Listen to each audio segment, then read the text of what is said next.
I think most people live in a comfort zone, and it Yeah. really, really is hard to get out of that. And I would challenge anybody listening to this podcast to say, yes, you'll have ups and downs, but out of the comfort zone is the only place that you should want to be.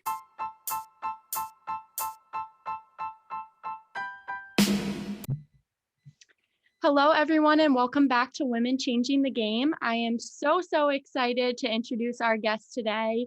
She is an icon in the sports industry, CEO of the Draft Network, TDN podcast host, otherwise known as the underscore sports page on Twitter. If you haven't guessed it by now, welcome, Paige Demacos.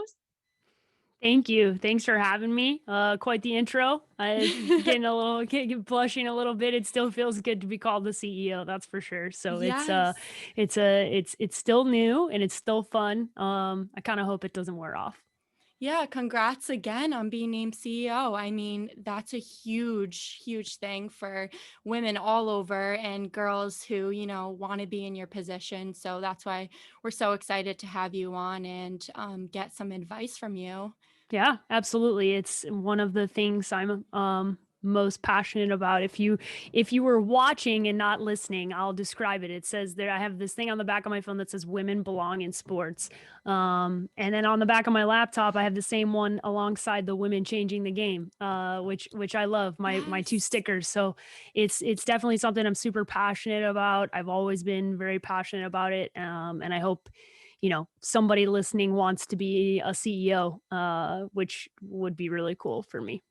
Yeah, I think the quote, if you see her, you can be her, speaks really true to you because I think girls all over the world right now are looking up to you and seeing that you're CEO and now they can be CEO in whatever position, no matter if it's a male dominated industry or not.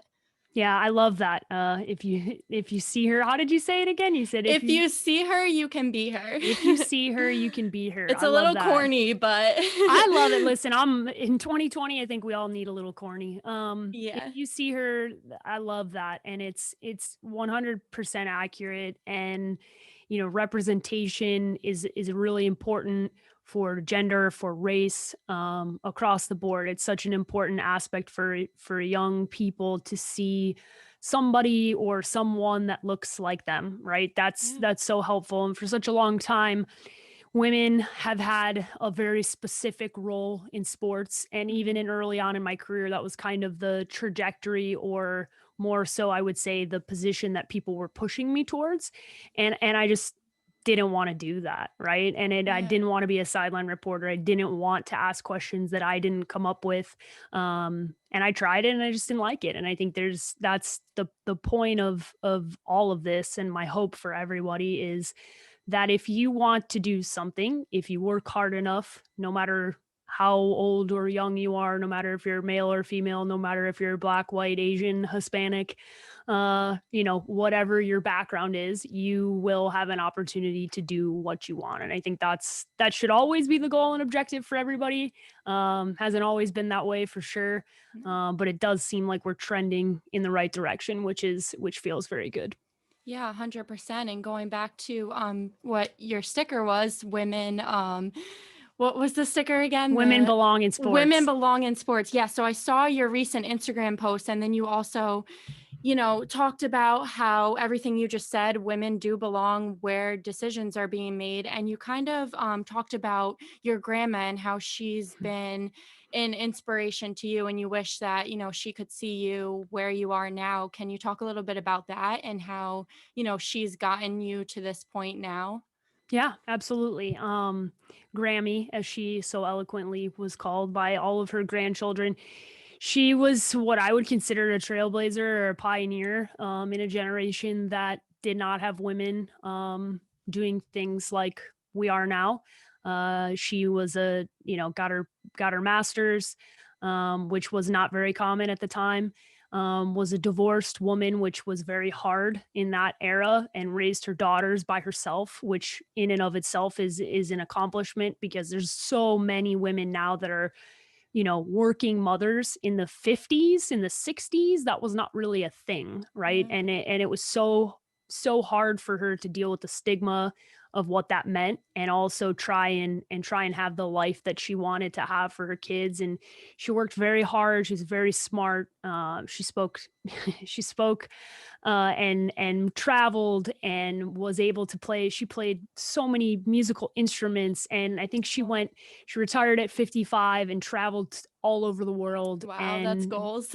exactly, and grew up in a small town, Hastings, Nebraska, and did all that in a time where that was not something that women were doing, and she did it mostly by herself, right? Which Wow. I think is really important, because people tend to think you need somebody else to feel complete, right? And I'm very much a proponent of, you need to feel complete yourself, and then you can find somebody that helps make you a better person, and vice versa.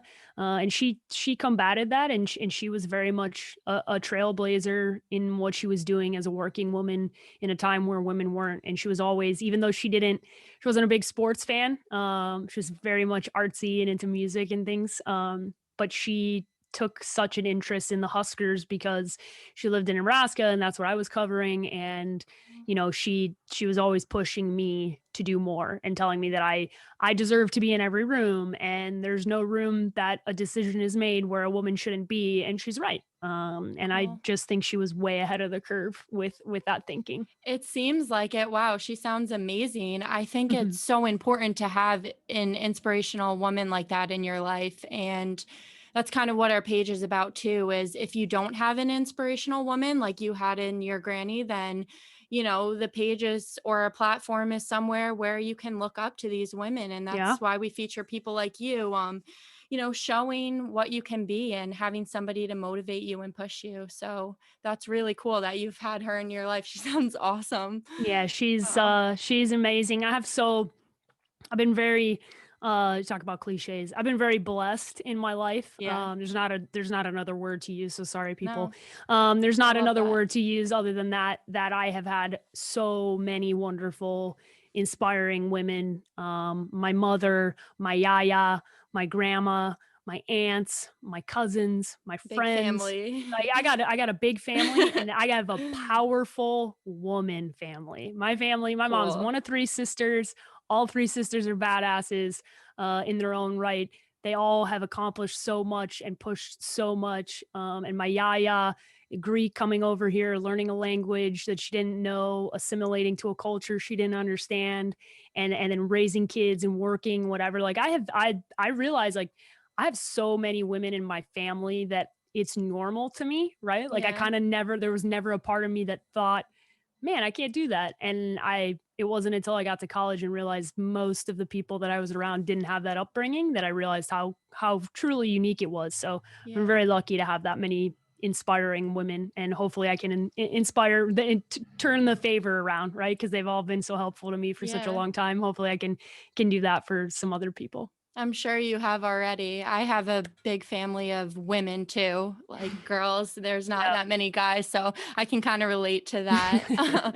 Yeah. So going back to what you were saying before about being a sports reporter and how you realize that's not what you want to do, I'd love to get back into that and, hear about that journey and how it's kind of changed your mind of what you want to become, because I think it's so important to tell girls today that you don't have to be in the field you dreamed you were going to be in, Yeah. because I think like even I can relate to that. I thought I was going to be an athletic trainer my whole high school career, and I shadowed, the athletic trainer there, and then I realized this is not what I want to do at all, Of although it was course. fun. But I think that's important. So if you could kind of touch on, your experience with changing fields and Yeah.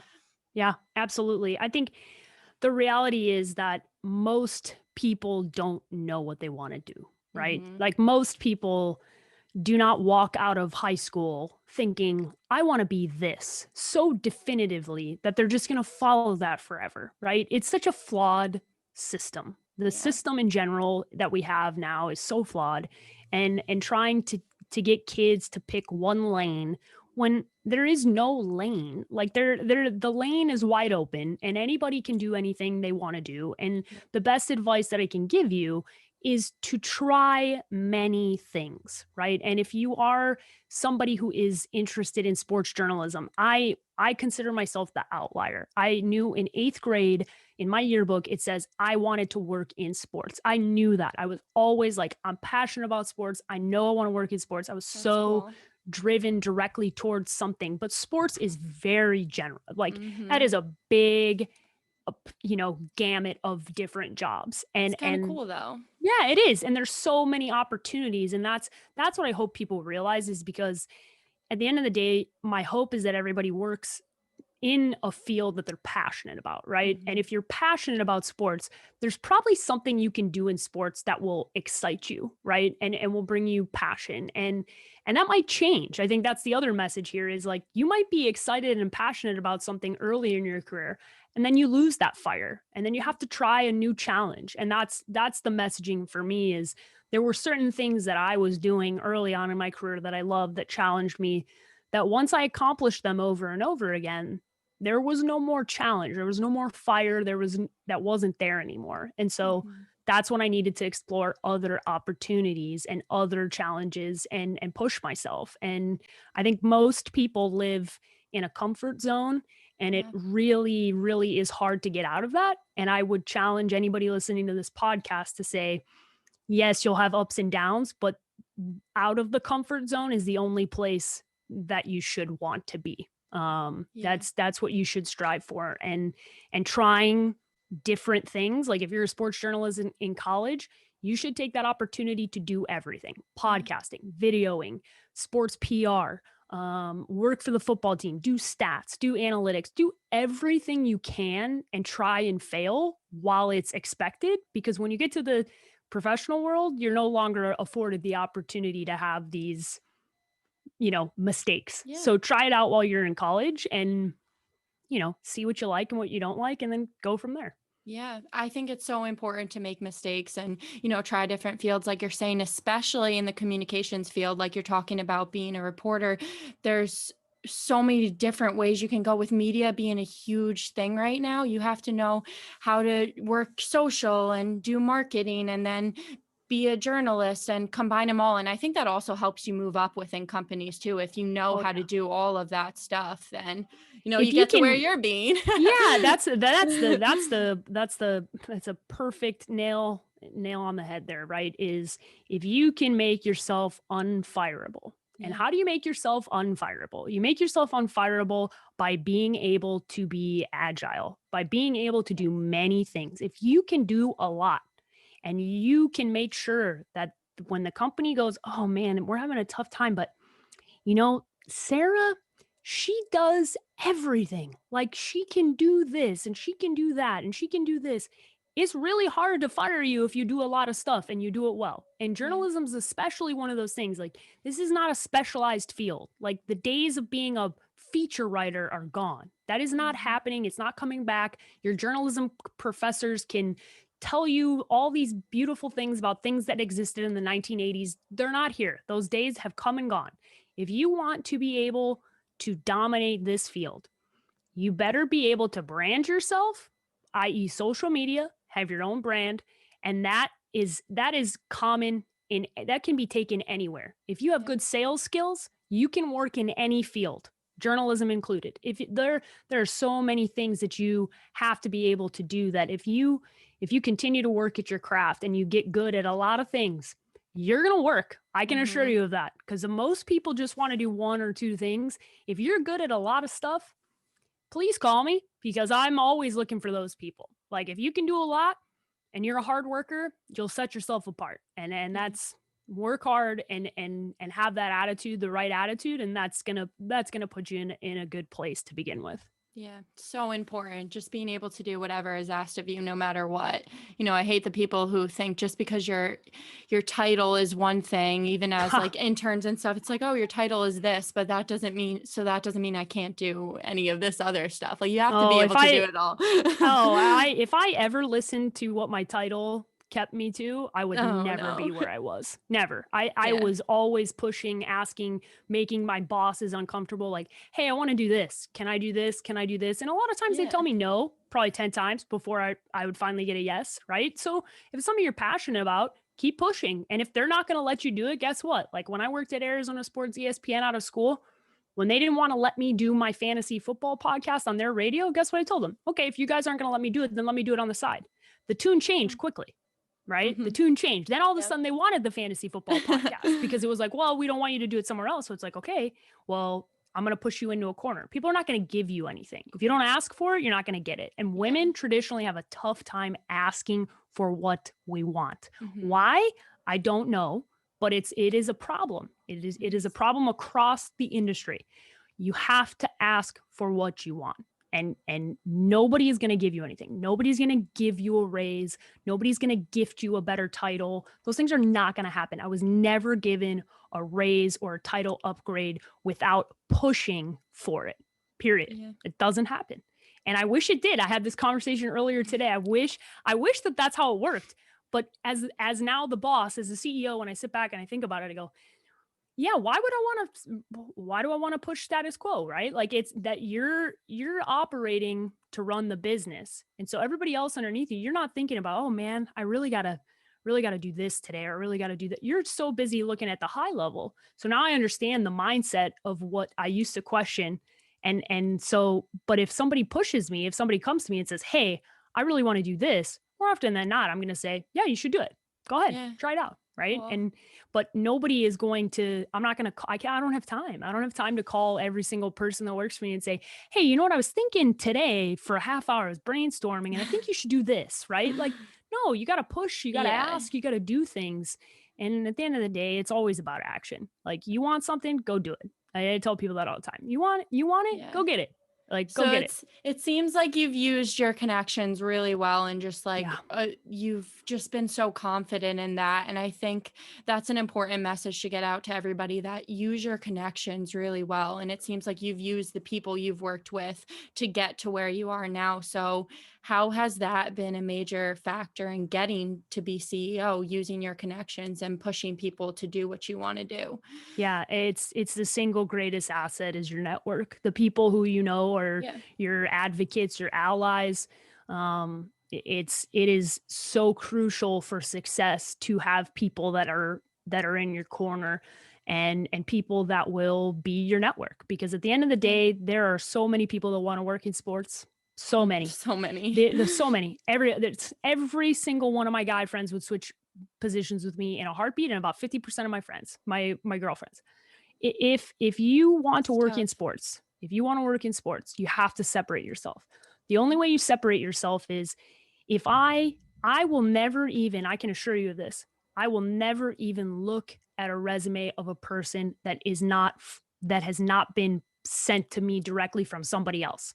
I Mhm. won't, because I get that many inbound jobs constantly for no jobs. I'm not posting about jobs. People are just asking for jobs, right? I will never, ever, ever hire somebody unless somebody else who does not work for my company outside one of my professional connections comes to me and says, you know what?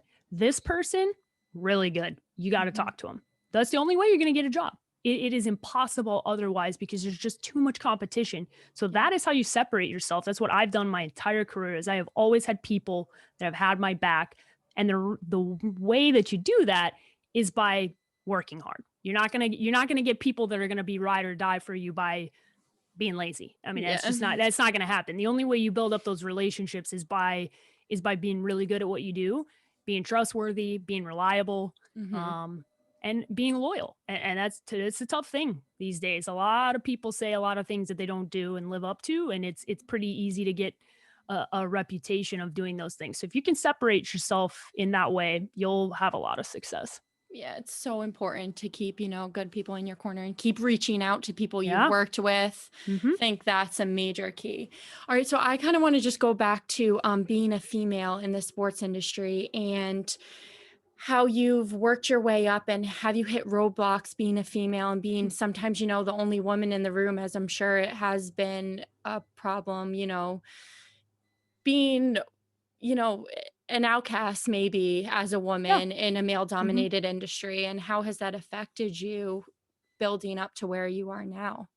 Yeah, I mean, there have been plenty of awkward moments, whether that's inappropriate things that have been said or done, quite frankly, in a locker room, which is tough to talk about. And there's many of us that have experienced that type of thing. And I think that goes back to what you and I just talked about, having allies, having Mhm. advocates. The reason that it was important for me to have such strong advocates with some of the players who are my friends, some of the coaches who are my professional connections, is because if I had something that happened that was inappropriate or made me feel uncomfortable, I could go to them and say, "Hey, this is what's going on. Can you help me out here?" And they would. They would have my back.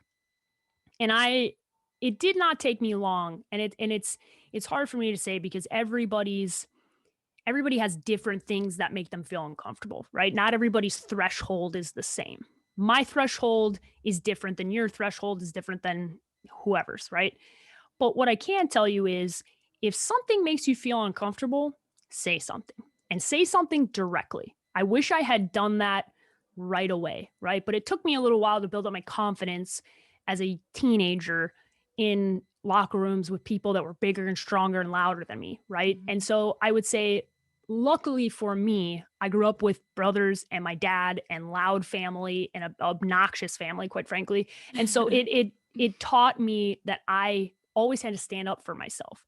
So it didn't take me very long to learn like, hey, if these guys are going to say this, like I have to say something back. I have to make sure that they know that what they said is not appropriate, right?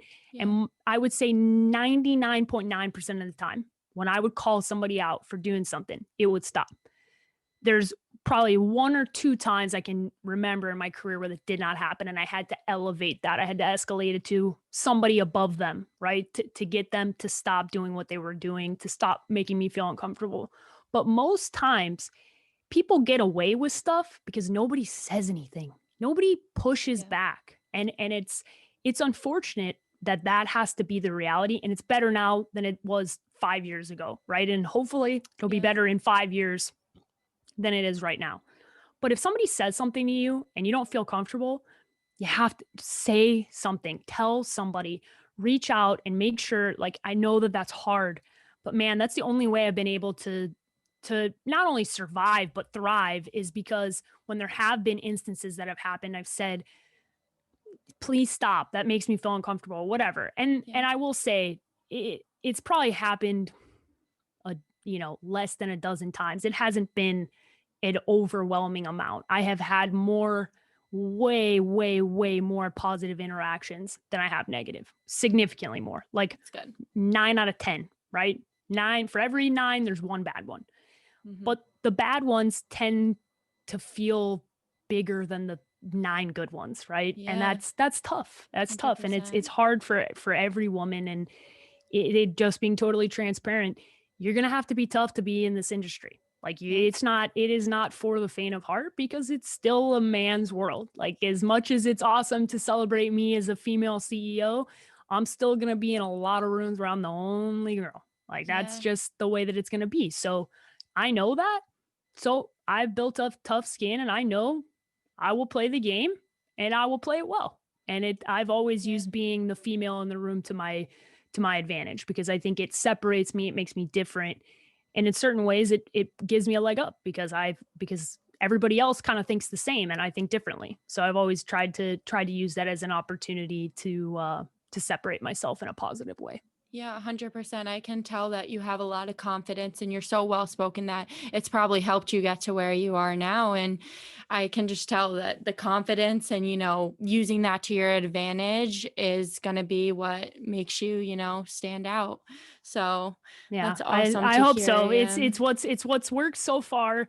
And as I said, I wish I could give every girl confidence. Like if I could Yeah. give every woman in the world one thing, it would be confidence because it's such a it we're so tough on ourselves. Like we're so tough on ourselves. Yeah. Tougher than anybody else is. And we tell ourselves things that aren't true and we talk ourselves out of 100%. situations that aren't even happening.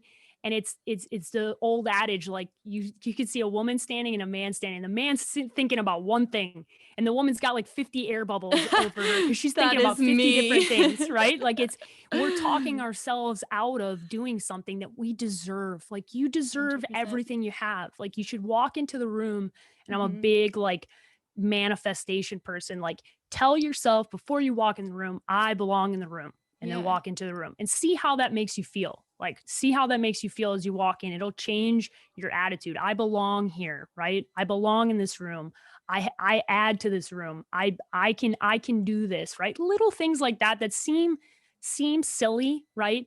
They're really not. No, They're little, yeah. these little things add up to really change your attitude and your game and your confidence. If you can gain that confidence, right? All it takes is one time of walking into the room and dominating, and then you're done. You're gonna be Yeah. good. You're gonna walk in every room and you're gonna be like, yep, I'm good, right? But Yeah. it's the initial step, it's the initial leap that's hard. And once you get past that, you're usually okay. So, and if Yeah, you and need a little confidence booster, just put some Beyonce in your ears and just listen. Tell yourself, "Yep, who runs the world?" And then walk in. Like it's the ultimate fail-proof plan. I can assure you of It that. is. I was gonna say, do you have any like rituals or anything that you do to stay positive? Is it just like you just tell yourself, stay confident and you can do this? Are there anything you do every day like to stay positive and motivated? Yeah, I have a gratitude box which I posted about the other day. One of my good friends that plays in the NFL, Tyron Matthew, he impacted me a lot with his total change in how he approaches competing at the highest level and how much gratitude has changed his life. So I have a little box that I put a note card in every day, and I write one or more things that I'm grateful for. Game changer. Totally suggest that for any and all people for positivity. Then as far as like attacking, I'm a big music person. I'm a huge music person. Me So too. when I need to be hyped, I've got I've got my AirPods in and it is all the way up and I cannot hear anybody else and I am in my zone. And I'm also a big proponent of working out and being healthy, and that always makes me feel good about myself. It makes me feel prepared. It makes me feel like I'm competing, like I'm athletic. That helps me when I walk into the room. I'm talking smack to all the players. I'm telling them like I'll run a faster 40 than you. Like, and I believe it in my head, right? Like I think my goal, I'm like, I want to be faster than Odell Beckham Jr. I know I'm never gonna be faster than him, but I'm gonna try. I'm gonna try. Yeah, okay. So I'm definitely gonna get a journal now and do that too. That sounds like, I'm really into like the positivity and writing down your goals and, Yep. writing Big down what you deal. accomplished. I think that really, helps you manifest everything. So For I sure. don't think that's dumb at all. Huge deal. Yeah. So, how did your first internships, and actually I wanted to ask you this question about the beginning of your journey and like you starting a business, right? With Yep. corn Yep. fed. Yeah. Corn-fed sports. How, Yep. yeah, how did that help you get to where you are now, or how did that start your journey? Yeah, for sure. It helped me because it taught me. I started a business when I was 19, right? So I was in college and I had the opportunity to start something and fail and learn and grow. And all of that, as I said earlier, is so important as I now look back, 10 plus years ago and go, okay, what did I learn then that I can apply now? And so many of those things I did learn then. Um, and it's the time in your life where you are given the chance to take more chances, more leaps, more risks, and people expect you to fail because you're a college kid. You're like, oh Yeah. yeah, it's just they're learning, right? And I would argue you could take risks, and I have and will continue to do that throughout my whole life, right? It's not it's it should a growth mindset does not stop when you leave college. It's just easier when you're in college. You can Yeah. take more of those risks and have more of those opportunities at that time. But it taught me so much because I had to do everything for myself, right? I was doing everything with a partner, Pat, who we started the site together, and I was doing all the social and podcasting, and videoing, and I just did everything. I tried everything. I did interviews. I tried playing N64 with Taylor Martinez, who's the quarterback in Nebraska. Like we did a bunch of fun, engaging interviews, and some of it was good, some of it sucked. Like some of it was really bad. Like I'm sure if I went back and watched some of the stuff I did back then, I'd be like, wow, that was so bad. Right. But at the time I thought the context of the lens, like I was like, wow, this is a big deal, and at the time Yeah. it was good in comparison to Hmm. everything else the students were doing. Right now, being in this Exactly. industry for over 10 years, it's like, oh yeah, wow, that's some of my first stuff. I definitely look nervous or whatever, but everything's about reps, right? You got to have reps. Yeah. You got to do things, and you're only going to get comfortable doing things if you do it more. So you're Mhm. not going to learn anything from sitting on the sidelines. You're not going to learn anything from reading a book. You're going to learn from doing it. If you want to do something, do it. Have action. Practice. That's it. All right.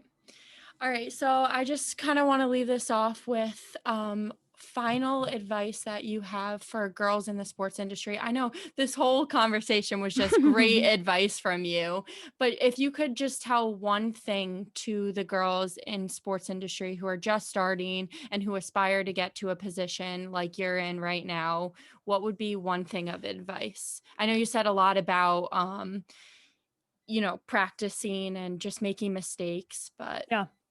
I think the best advice that I can give you is to try things, to see, to learn what you like, right?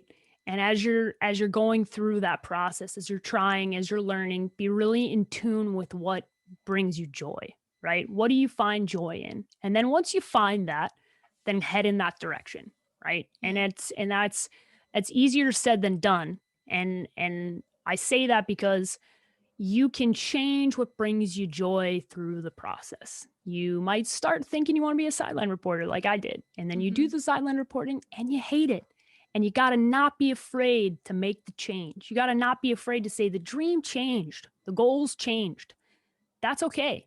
And I think the risk taking has to be there. You have to be willing to take the risk, and you have 100%. to be willing to put yourself out there and be unafraid of whatever morons are going to say to you, because it's going to happen. I've had my family members who I love, who have not been supportive of a lot of the things that I've done, right? They look back now and they go, wow, we're really glad you didn't listen to us, right? Because Yeah. they're comfortable. They're comfortable where they are. And I have a rule in life: Hmm. unless somebody is doing something that you aspire to do, you don't take advice from them. So if your mom, okay, and yeah, God bless your mom, right? God, let me start by this: say, God bless your mom. But if your mom lives in a small town and doesn't have any aspect of a life that you aspire to have, why are you listening to her for your advice? So I can true. assure you she's not going to give you good advice. She's going to give you advice that's safe and comfortable. And that's Hmm. okay. It comes from a place of love and understanding and comfort. But that's not the advice that you need. The advice that you need is somebody to tell you the truth, somebody to challenge you, and somebody to push you. And so when you look at where you want to be 5, 10, 15 years down the road, you should make a list of look at the people who you want to be like and reach out to those people and keep reaching out and keep reaching out and keep reaching out and try and talk to those people and ask them what their journey's been like and work your way backwards, knowing that everybody's journey is different. Everybody's going to have a different path, but there are some key things that everybody has. Work ethic is one of them. If you're not willing to work, you're not going to get anywhere, period. If you're not willing to take risks, you're not going to get to the top. That's Period. those are the two main things. If you are not willing to put in the work and you're not willing to risk it, and you take things too personally, if you're going to care about what every single person tells you, you're going to die. You need Yep. to just do what's best for you and know that it'll be tough along the way, but at the end of the day, you got to do what's best for you. Yeah, 100%. Doing what's best for you is probably something that's uncomfortable and maybe uncomfortable for the people around you, but at the Yep. end of the day, that's what's most important and what's going to get you furthest in life. That was really good advice. Thank you so much. You're welcome. Thank you so much again for being on here, and thank you to everybody who listened.